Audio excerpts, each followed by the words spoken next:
All right. Hello. Welcome. Hi. Hi, Vyushti. And Hi, Remo. How are you?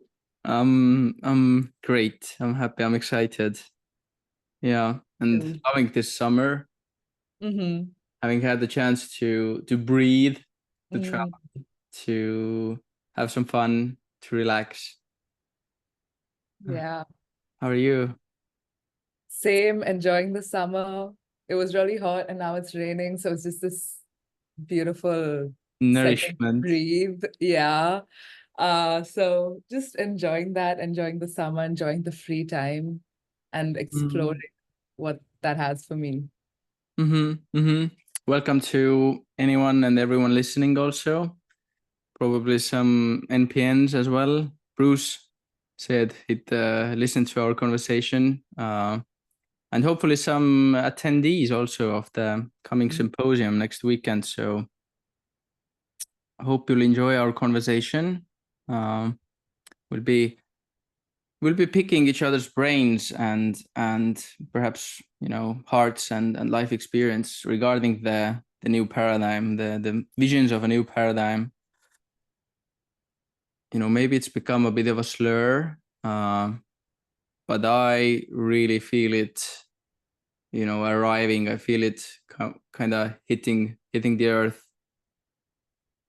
in Yeah. small ways, perhaps. You can kind of smell it in the air. It's not quite here yet, but I'm having glimpses, and it's I'm super grateful to be born in this time. Like even like many times I've thought to myself that even if I don't achieve anything, even if I don't create something fabulous or do something cool with my life, just experiencing this, I don't know, time, this era, this shift, that's already amazing. Yes. Oh my God. Yeah. To witness this shift, to witness this transformation, what a gift to be incarnated at this time. I didn't always think that way, mm, but now I really feel it. I feel it coming and I'm so excited for it. yeah, me too. And for a while I was also like, if I could be a fly on the wall, kind of, I'd already be content. But now, when I'm actually getting a grip on this world a little bit, taking care of myself, starting to take care of my family, I feel that I actually want to take active part in it too. And that's this right here, the NPNs, the symposium. I think it's a wonderful start. Uh, Yeah. yeah. So I don't know. Let's jump right in. And I had some like kind of a practical mindset regarding the new paradigm for tonight, but I'd really love to, like, before I kind of go into that, I'd love to hear maybe some of your experiences or intuitions or feelings about the new paradigm, or what's how. Also, since we haven't actually had this kind of interview, I'd also love to know how you came into this Yeah. whole thing. It was so divinely guided and synchronistic that I came here because I had another friend who was part of the NPNs and she didn't want to be a part of it. And she was just like, oh, I think you would be a great fit for this. Are you interested in organizing this symposium? And I was just like, oh, yeah, sure. And that's how I got Louise's contact. And I emailed her and it was, it was meant to be. And Hmm. that's how I joined Hmm. the NPNs before the first symposium. And Hmm. I will never leave because it is such a heart-centered space, which is the perfect segue into your question about the new paradigm. And I think the simplest way to explain it is that we operate from the heart. We are Hmm. beings of love, and that is the primary force guiding us. It's not it's not greed, it's not scarcity, it's not all these things that lead us to manipulate people or use people to our own benefit, but it's just this true heart connection that we move through, and it's also the space for consciousness to exist. And I think in the simplest form, before we go deeper and deeper into it, I think that would be the most fundamental way that I understand the new paradigm. I agree. I was already like kind of in like some like technicalities in my mind, but you've made it even simpler and easier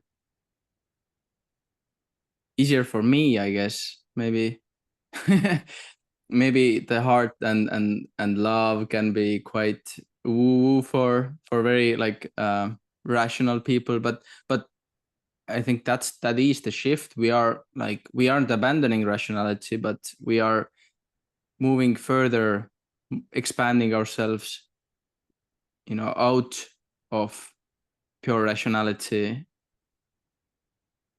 And in a sense, we've been doing this, for a long while. Like, we have had the arts and the humanistic enterprise for as long as we've had a culture or a tribe, basically.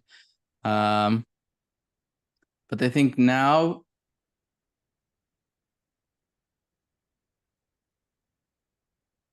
it's, even like the arts, like they have been kind of an individual pursuit.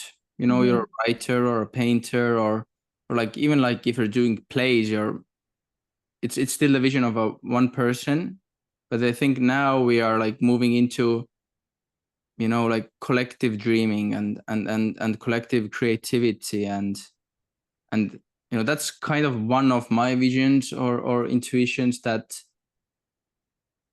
it's usually like one person who receives this inspiration or this dream, this guidance or calling. But imagine now that a group of people kind of receive this calling and before, maybe even like 50 years ago or 100 years ago, for sure, like when this group of people would have received that inspiration, those people would have been probably dispersed around the world and wouldn't even have the chance to talk about it, basically. But now, since we are so interconnected, we can have like a collective inspiration, kind of put it out there and find people who are, called forth to the same thing or to the same vision. Maybe not, it doesn't even have to be like that clear, meaning that, we don't like all dream like in the same way. Like someone has like visual kind of, fantasy, someone has kind of a feeling, someone has, it's different senses are maybe attached to it, but there's this certain resonance, kind of like you meet, that's how I imagine it. It's kind of like you meet a person and you feel as if you've known them before or you've known them for a long time. You have this resonance, you kind of understand that, oh, this person is, it's my kind of person, I'd like to spend time with them, or it's spending time with them is so easy. And imagine us coming together in the same way, that we have these like these dreams, these visions, and they just resonate, and then we just recognize each other, and then we come together, and then it's like a collective creative process. That's kind of what I'm starting to intuit, that the creative process or the creativity itself is changing. Yes, absolutely. I couldn't agree more. Firstly, co-creating in community is definitely something I feel is part of this new paradigm, and it's what we're doing here as well. So definitely on the right path with that. And I think what you said about creativity and creating as well, I really love that, because it's, we're at least how I understand it is that we're creating with whatever the intention is, but there's this purity in the creation, in the act of creating. It's not in this commodification type sense, but it is with value, it is with intention, it is with integrity, that I feel just in the act of creating, that's where the healing occurs as well. That's where the joy and the just just the beauty is, it's in that. And I think that's one of the ways that creating would also shift. Mm-hmm. Oh, I totally agree. Yeah. Yeah, I've just been working on my thesis and kind of working on conceptions of soul and like creativity and creating and practicing creation or engaging in creation even. I think that's kind of one of the like core functions or drives of a soul for me. Besides perhaps learning and loving, which for me is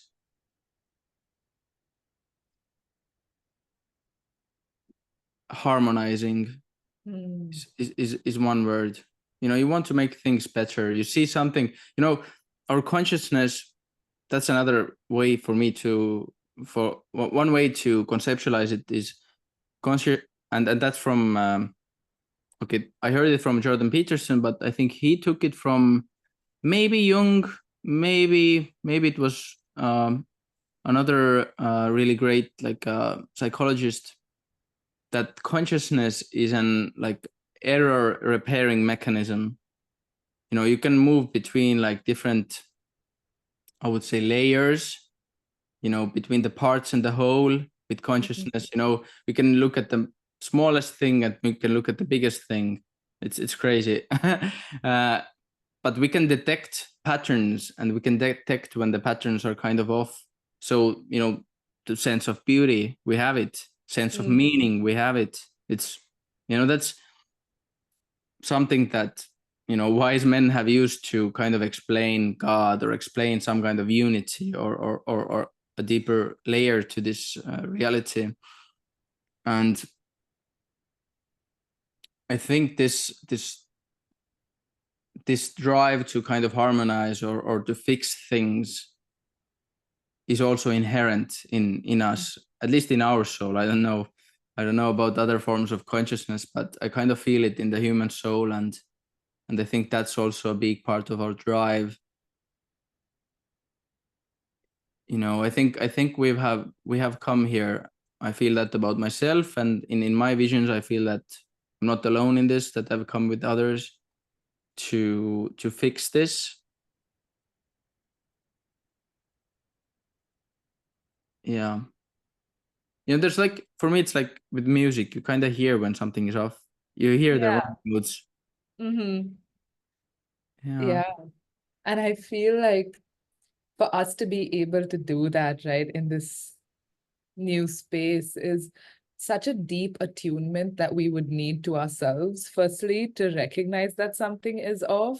And I think that would require so much honesty with the self. And I think that would be another aspect that I see in this new vision, is such deep attunement and integrity with that, and then honesty with how we feel and honesty with where we're at, because it's, we can't just, I don't know, we can't just bypass and say we're at this high level, right? We need to understand where we're at to also get there. And I think there's such a beauty and a true spirituality in recognizing our shortfalls, recognizing where we're not just there, because then that gives us so much more room, right? Like I think even Jung says that it's like we're at the edge, but we need to recognize what that edge is so that we can continue to grow, continue to expand. But for that, we need to also recognize where we're not there yet. And I think that's okay. And I think that's actually beautiful. Yeah, really humble ourselves. And I think that's going on like massively right now. Let's not today go into politics, but we can all see it. Yeah. Yeah, and okay, maybe okay, not as practical yet, but more in that direction. I think also, you know, just putting it another form, like you said, like living out of love, which is perhaps not living out of fear, which for me is letting go of our kind of inflamed egos, our ego consciousness, realizing that we don't have to be so identified with it. Not anymore. Yeah. Maybe for a time we had to, but right now, and that's kind of my big what I'm going to talk about in the presentation too, and what I want to offer to the world is, start taking yourself with a small s. Stop taking yourself so seriously. Yes. Yes. Oh my God, yes. I could not agree with you. Sorry for interrupting you, but I just love that. I love that. Yeah. We don't, and big part of it is understanding that we, just like we talked with Bruce before, or kind of Bruce expressed that we don't have to do it alone. And we are taken care of. Like we have the freedom and the room to play. Of course we have responsibilities. Of course we have to keep ourselves alive and not, alive and not hurt each other and so on. There are like these basic game rules, but when we are getting the grip on those, we can start to play and experiment. And that's, for me, moving more into the practical aspects of the new paradigm, so to speak, is that, we need to let go of these limitations. It's in some sense, like in technology, we made like great progress, but in terms of, that's, I think, Eric Weinstein said this, that, and probably some other people knowledgeable in the field, that science hasn't, progressed in the last, like really, hasn't taken big leaps in the last like 50 to 70 years. We have come a long way in technology, but not our thinking, not our and who was that? Was it Bohm? I might really, mess this one up, so correct me if I'm wrong.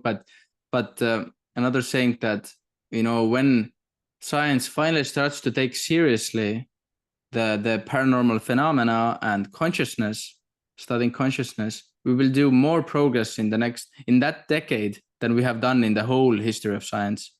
Yes. So I think that's kind of like, for me, like a really important like breaking point. Of course, education and economy and all of that too, but just in the way we think, like these authoritarian paradigm, like these very limited ways of thinking, thinking.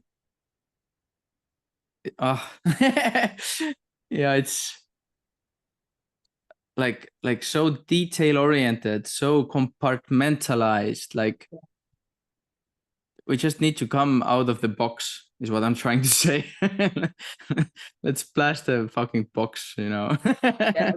Oh my God. Yeah, because I really, really resonate with that, because I also feel that, that there are all these dualities that can coexist. We can be practical, we can be serious, responsible, but we can also be childish, playful, and youthful. It's not either or dynamic that I see for this new earth. It's like we can be it all. And I think as humans, we're meant to be these complex beings and allow these various facets to shine through and not hide ourselves. And like you said, put ourselves in these boxes to fit some label or some identity. It's like, no, we are all these things, and just embracing that. And it's not being, because that could be considered fake sometimes over here, right? Because in one area you're this way, in another area you're that way. But how about reframing that to be like, no, I'm multidimensional and I am all these things. And I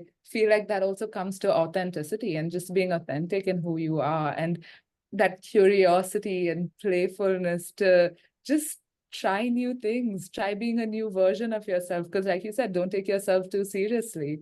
So why not break your own conceptions of yourself, and allowing the ego to play that smaller role, like you very intuitively and keenly have felt. I think that's so beautiful, and I couldn't agree more.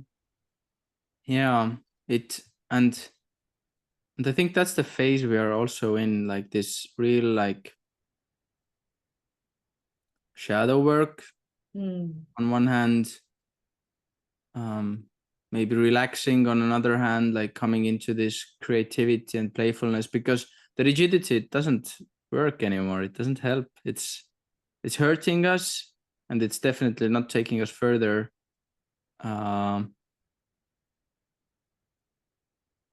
Yeah, just another like little segment from my thesis was one lady who kind of compared identity and soul, and for her, identity is a construct and something that's opposing the soul. You know, soul is really in the here and now, and you know, guiding us through our interest, through our inspiration to try different things, to you know, experience. And our identity is basically, like, for her, all the myriad of the ways that we suppress that, we suppress or explain away or resist those impulses. So I think,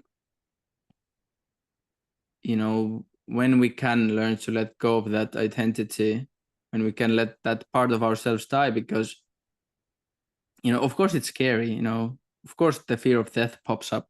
Like, whoever, if anyone has ever, you know, tripped or you know, been through maybe a strong, you know, powerful like psychotherapeutic practice or spiritual practice, you know, the moment you go into these states, the fear of death comes up.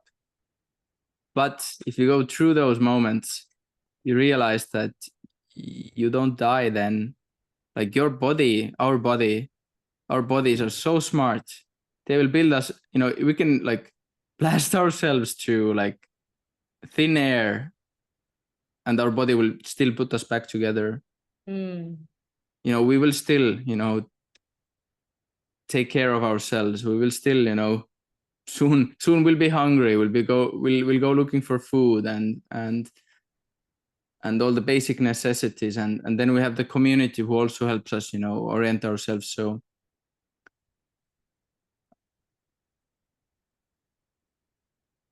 it's also shifting our, you know, priorities. It's realizing that there's like, what's the word, resilience. Mm. There's resilience in diversity, there's resilience in multiplicity.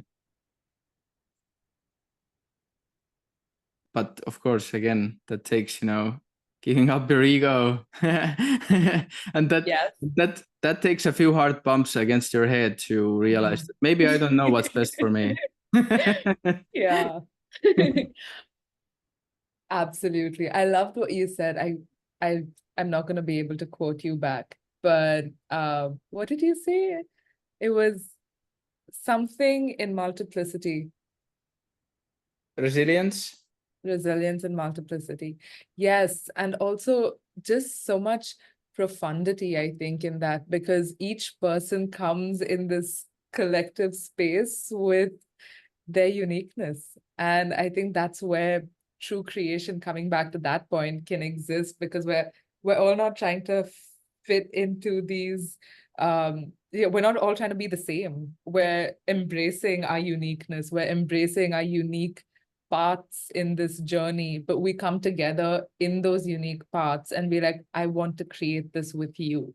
And that is that's such a simple but really profound and transformative act, I think, in that vulnerability also of being as unique as we are, and then coming together to create something that is so much more powerful, because we have all these beautifully beautifully complex individual beings coming together to make something that is magical. Mm-hmm. Mm-hmm. Yeah, it's it's in that sense, it really is that 1 + 1 isn't 2. 1 + 1 means 3. You know, when you start working with people and so on, it's kind of exponential. Yes. I think also like this is a bit going into like the transpersonal, and you know, I'm not sure I can. There are many people who I can speak about this with, but I think as humans we aren't just, you know, these individual beings, even like collective beings, like, you know, communities. I think we are also kind of platforms of experience, and like now we go into spirits, and I think, you know, talking before about creativity, I think as groups, or even as, you know, any kind of collective, even as a couple, I think we can be quote unquote taken over by spirits. And I don't know, maybe like fundamentalist Christians will be shouting at me right now, but once you have some kind of critique and discernment spiritually, I think you can be quite aware in that situation and understand if that's like a constructive spirit or a destructive spirit, just to put it very simply. And if it's a constructive spirit, you can actually be carried by that. I think that's how real art works. I think yeah, true art, okay, I'm not going to use that word. I think art is really catching spirits. You know, whatever your jar is, whether it's an instrument or a canvas or a building, or I don't know, all the crazy things people do on TikTok nowadays. A face. You can we can catch spirits and we can play with them. And I think we can do that in a group as well. And I think that's where the joy is, I think, and when the creativity really starts to flow, and innovation as well. I don't think science is too far off from that. I think it would do science a lot, you know, science better, a lot good for science to understand its connection with art and creativity, you know, to come back closer to that. Yeah, absolutely. Yeah, and I love what you said about humans being platforms of creativity. I love these small quotes. I'm gonna take them. I'm gonna quote Remo. It's just good tea, good tea. That's why we need to meet, you know, in live too, so we can have some good tea together. Yes, absolutely. Oh my God.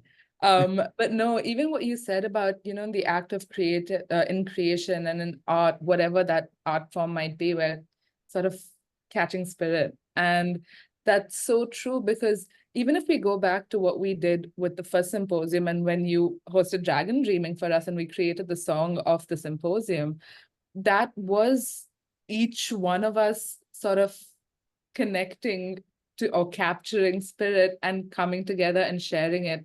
And each one of our visions was there, but it was not just our visions, it was all of our visions. And that's such a simple, but again, such a perfect example of what you just said.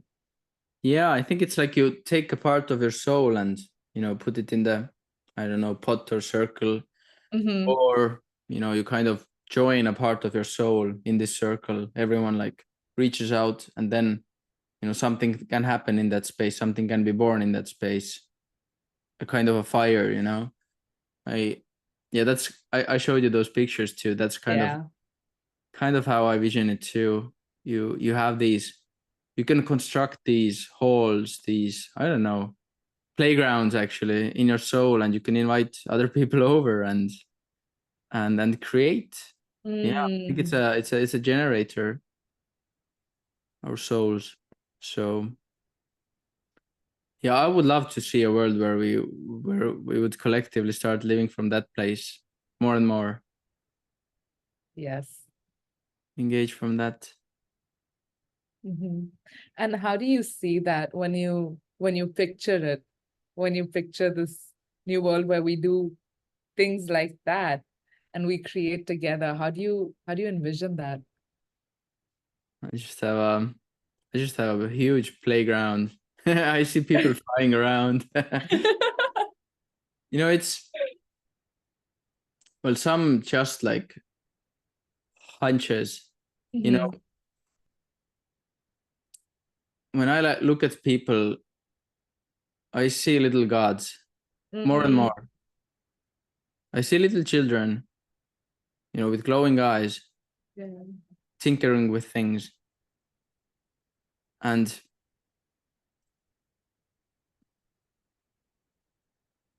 I see that we are like, okay, first of all, you know, whoever you look at,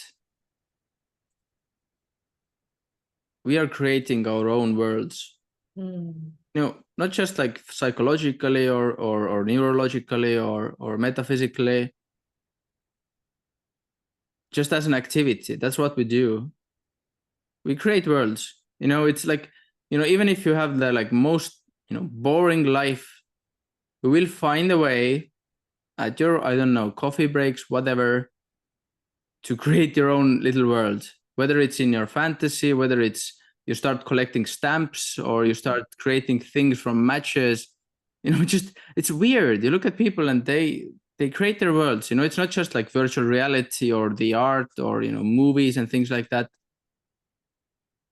Everyone is, whether it's, you know, any kind of like hobby or even a business, like, or even like families, homes, houses, everything. It's, you're creating world. We are creating worlds. And I think that really like distinguishes us from animals, for example. So when I look at that and I see us getting our hands on like more and more powerful tools, you know, just AI, for example, like if really like AI, maybe even AGI is perfected, whatever that might mean, or taken a few levels up in development, you know, we have this massive computational power basically to create with. And, you know, if we develop our conscience, our souls, or I don't know, our spiritual maturity, as much as we have developed the technology, we can really start to create worlds with it.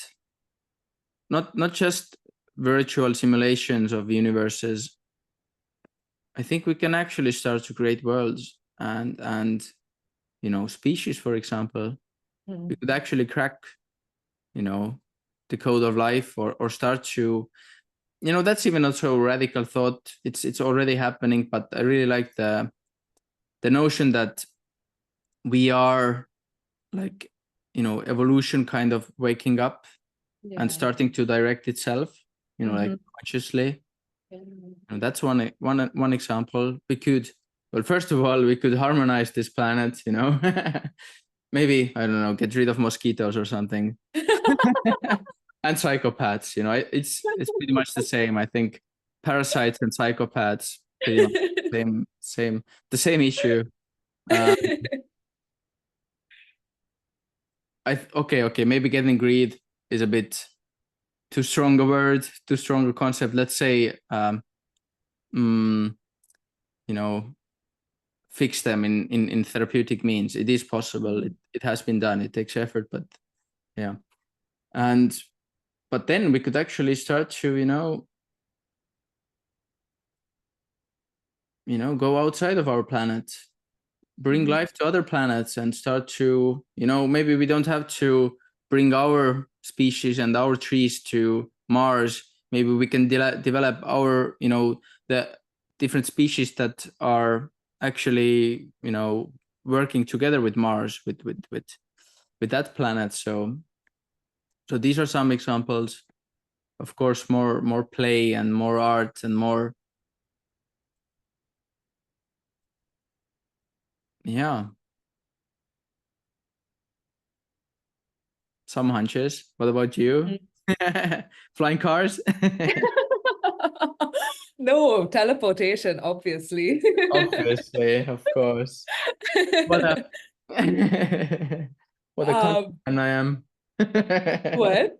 What a countryman I am. What a peasant.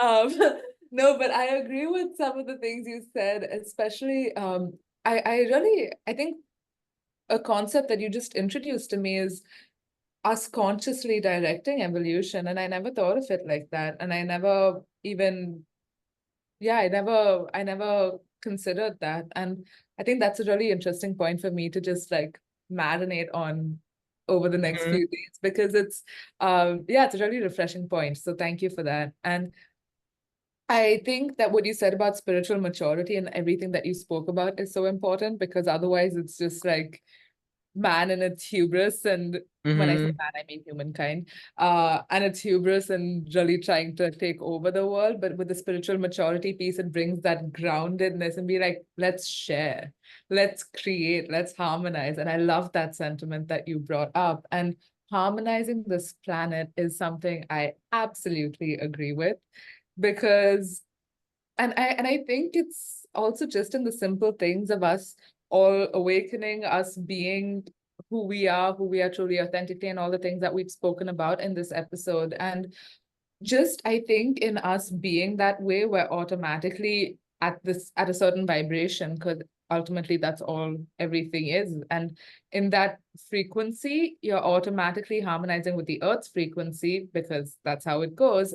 And then you're Mhm. pulling the others with you just by virtue of being at that vibration. And then if you're not, then evolutionary you're going to fall off, and that style of consciousness will no longer be conducive to our evolution, and so that's no longer going to exist. So I really love that point about harmonizing. And in terms of how I see it, this whole place, I have no idea. I see so much. I do see technology in it, and I see kind of futuristic but ancient Mhm. structures that are geomagnetically sort of created in harmony to connect with using Earth's energy, but then also harmonizing with all these other planetary forces, and really having that intuitive, scientific, but spiritual at the same time Mhm. knowledge, that's helping us utilize all this life force energy that exists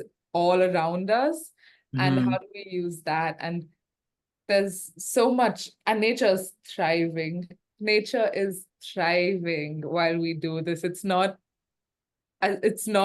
against nature, where everything is Mhm. really working together and creating this beautifully utopian space. And people are truly, truly happy. And you can see that in the way they navigate, just interactions and being. And people are creating for the pure joy of creating and communicating and loving, and just yeah, it feels so loving. I don't know how else to explain it. I don't think I have any clear visions of what exactly that looks like, because I'm not there yet, I guess. Don't?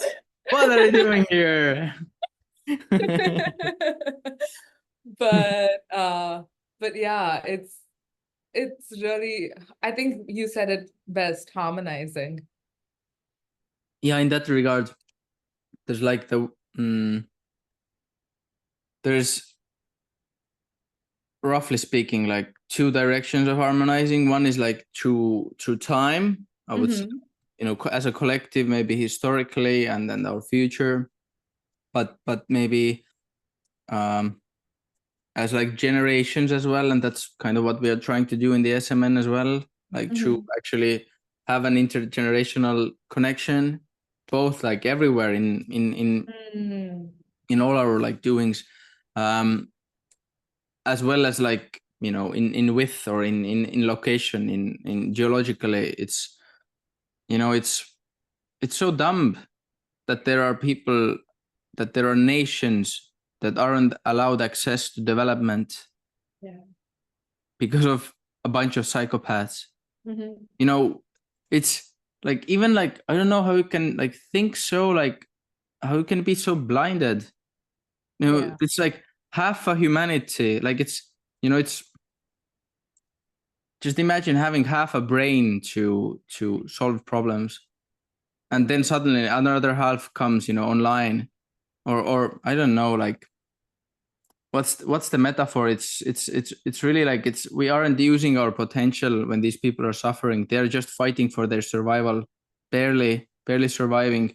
If we could actually connect them to our, you know, collective consciousness, we Yeah. could actually solve our problems.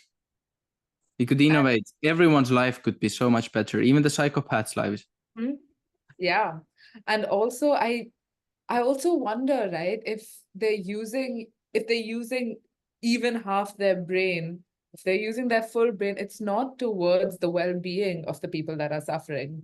It's to continue to generate more for themselves, for their power, for whatever it is that they Mm-hmm. continue to create this disparity.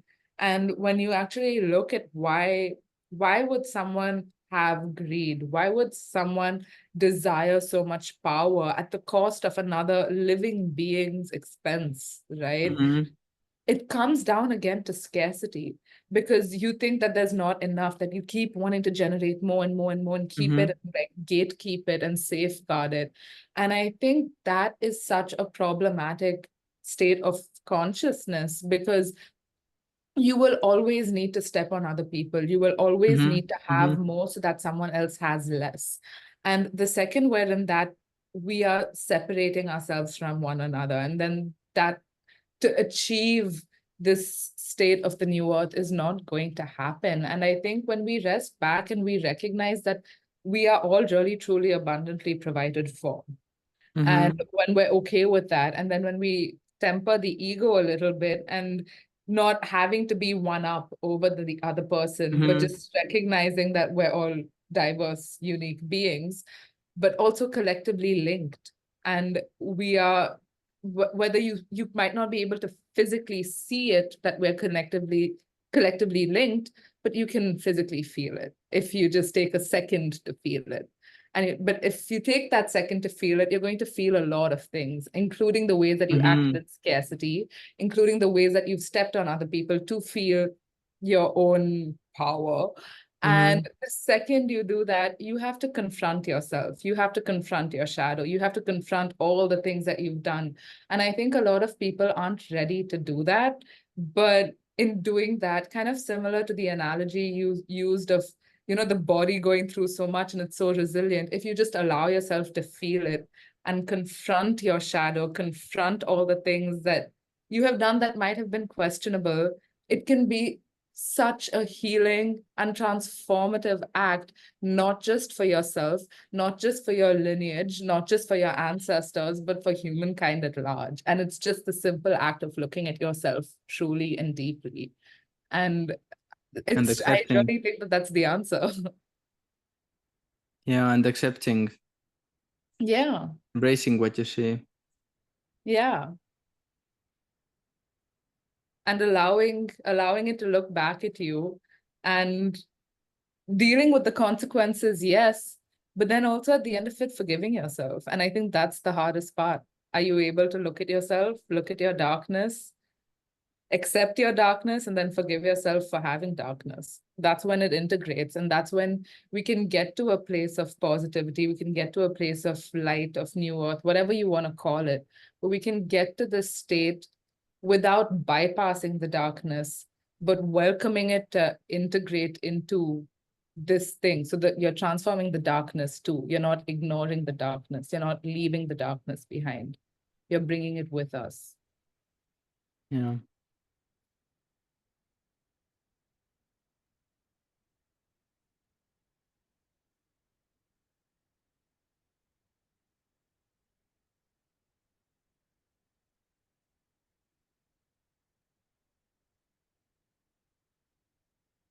Yeah, one theme that has kind of emerged for me, like last months, just thinking about spirituality and maturation, development, growth. spiritual growth is going from judgment into discernment. I think that's a big key also in accepting and forgiving yourself.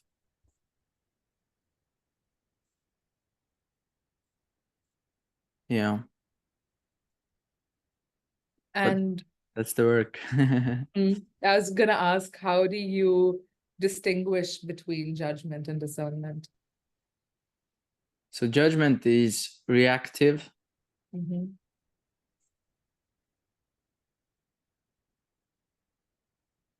It's, not accepting. I think it's like even more than we do it on others, we do it on ourselves. It's the opposite of acceptance. Discernment is seeing, but not judging, not acting out of judgment. That's the difference. You start with naivete, then you start to see, the dark side, let's say, the ugliness. Then you go into judgment. That's usually, happens with, I'm not summarizing, but it might not be might not be true for everyone, but let me just, for the sake of argument, there's the hippie phase where you say, fuck the system and everything sucks and everything is out to get you and all that. And then when you manage to go through that, do the work, accept yourself, accept the world, find trust, not even more than trust, find faith. Then you can go into discernment where you're not naive anymore. You see the darkness, both inside and outside.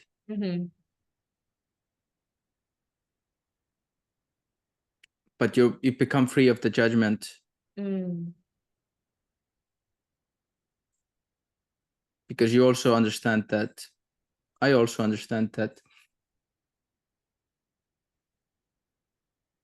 judging, you never have the full story, and in judging, where's compassion in that?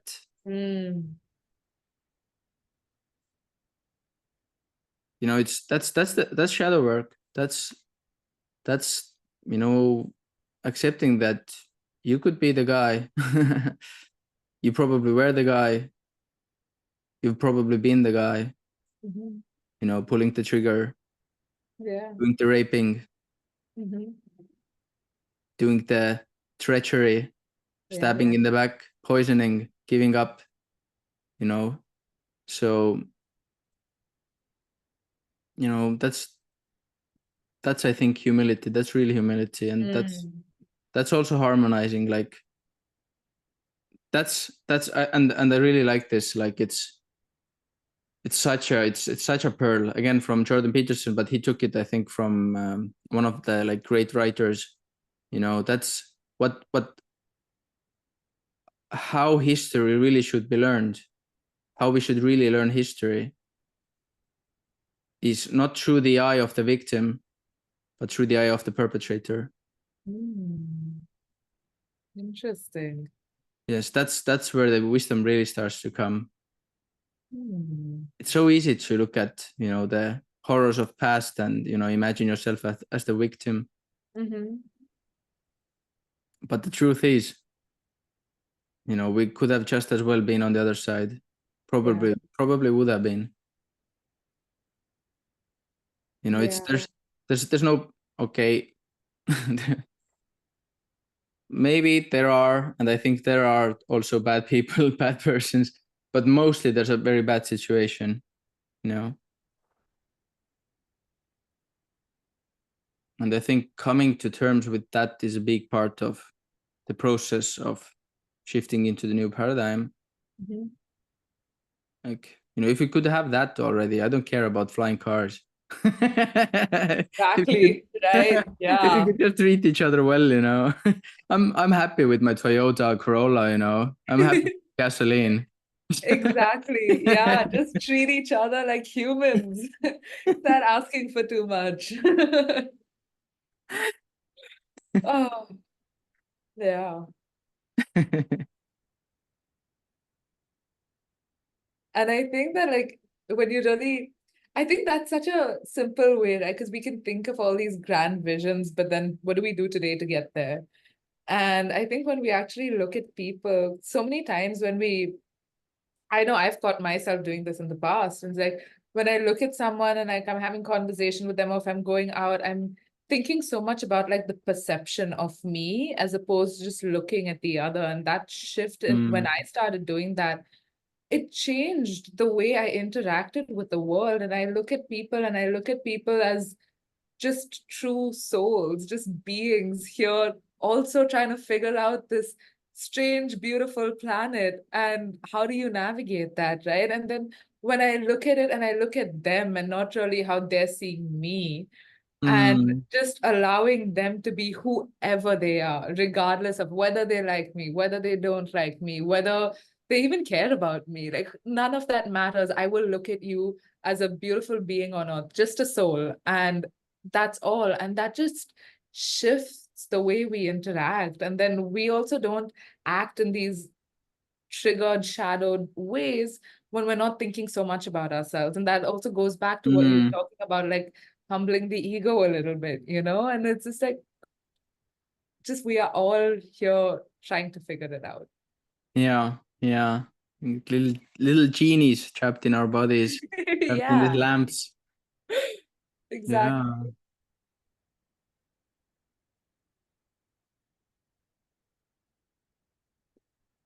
Yeah. Yeah, I don't know the study, but I've heard about it that there's also like heavy correlation between how much person thinks about themselves and Mm. depression. Mm. Yeah, that's interesting. And when you think about it in your own life, usually we are the happiest when we are, serving others or being useful, at least as a man, I want to provide, I want to be useful, I want to make things better. And Yeah. it's the absolute worst when I, can't do that, or I'm, existing otherwise. Yeah.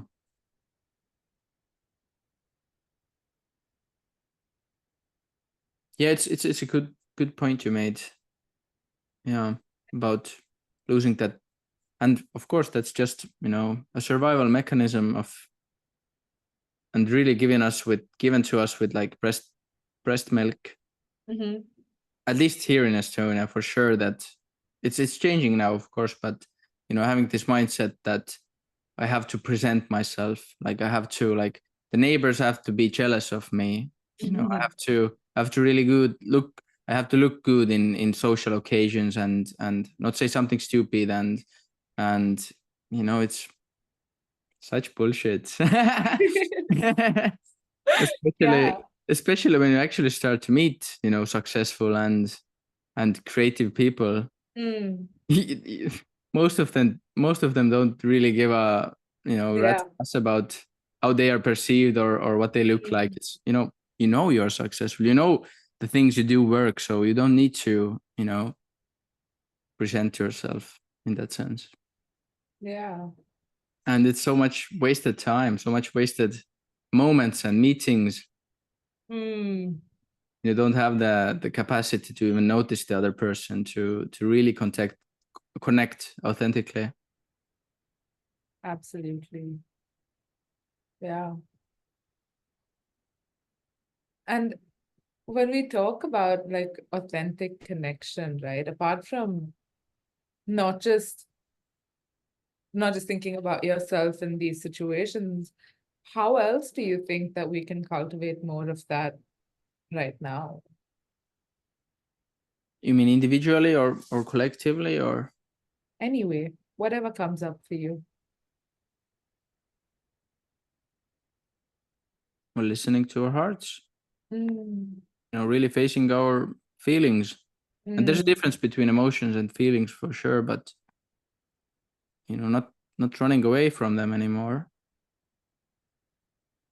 saying what you mean, doing what you want to do, even for like, 20 minutes a day, if that's all you have.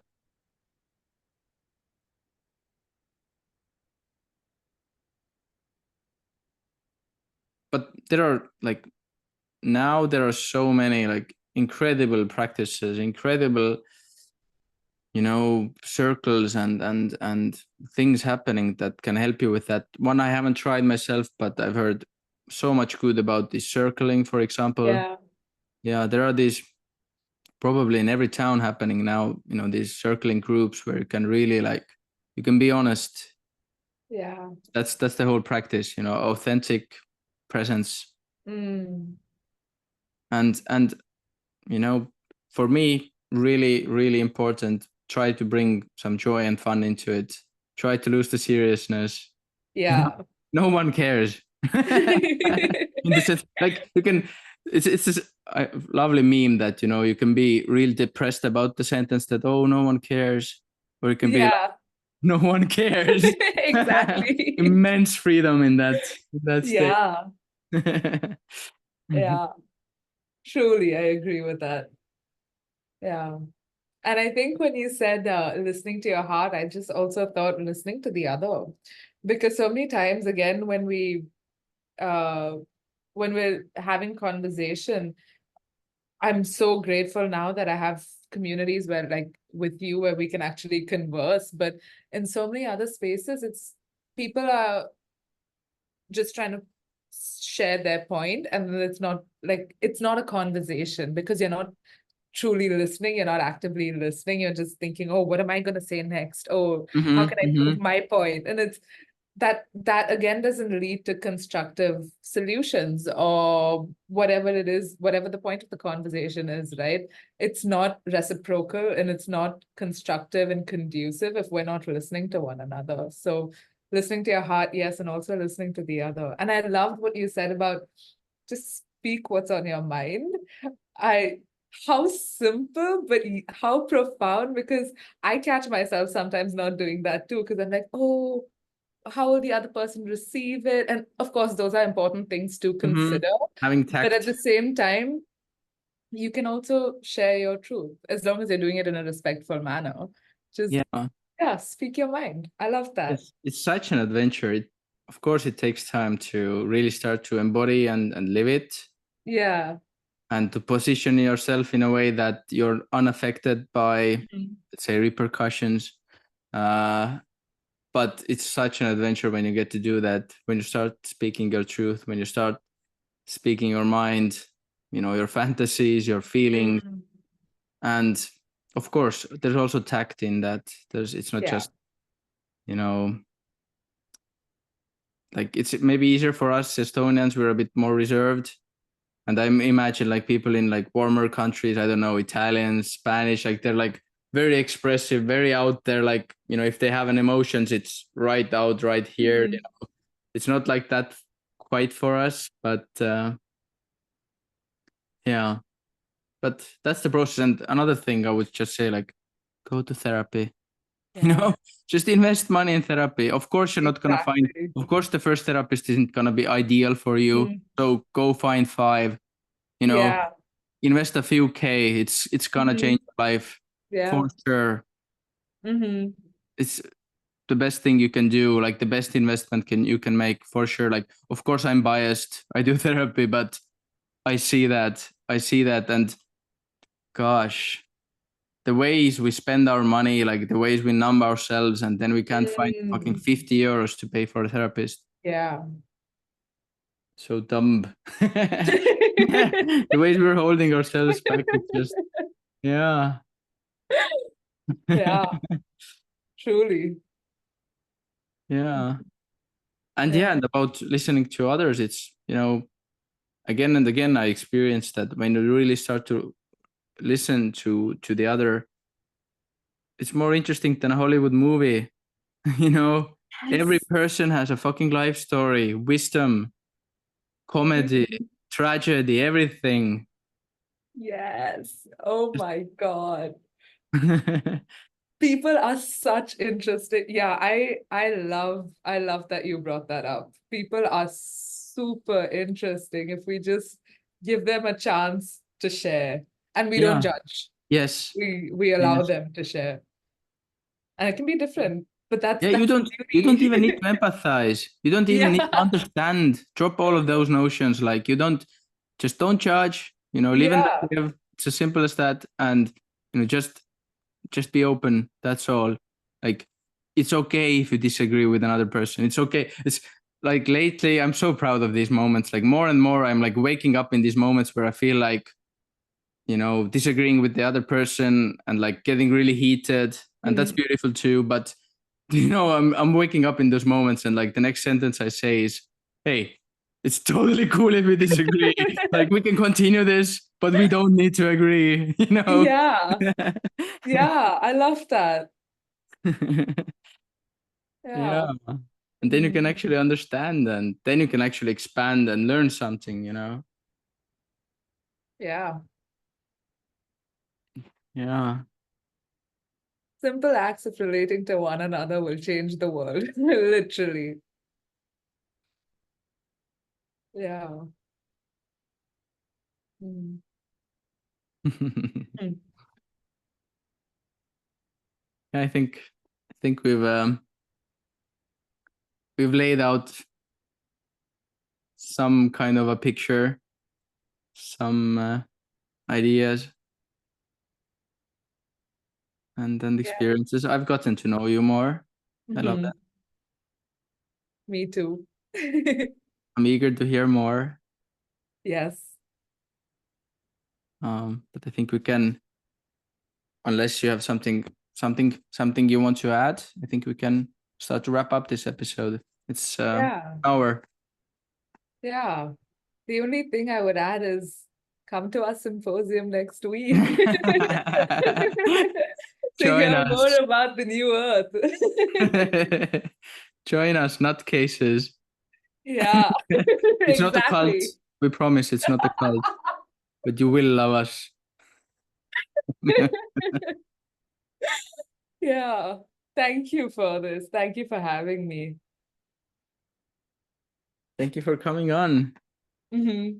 It's been such a joy. Yeah, truly. And I'm very much looking forward to your presentation. I'm looking forward to yours. Yeah, let's pop some minds. All Yeah. right. And thank you, anyone, listening. Thank you for your time. I hope you got some inspiration and you're eager to, engage. We are totally out there. Just, we have a newsletter going on now. Write to us. We have Instagram, we have TikTok, we have I think it was it WhatsApp or I think it was WhatsApp. I think we have a WhatsApp group, if not Telegram, maybe both.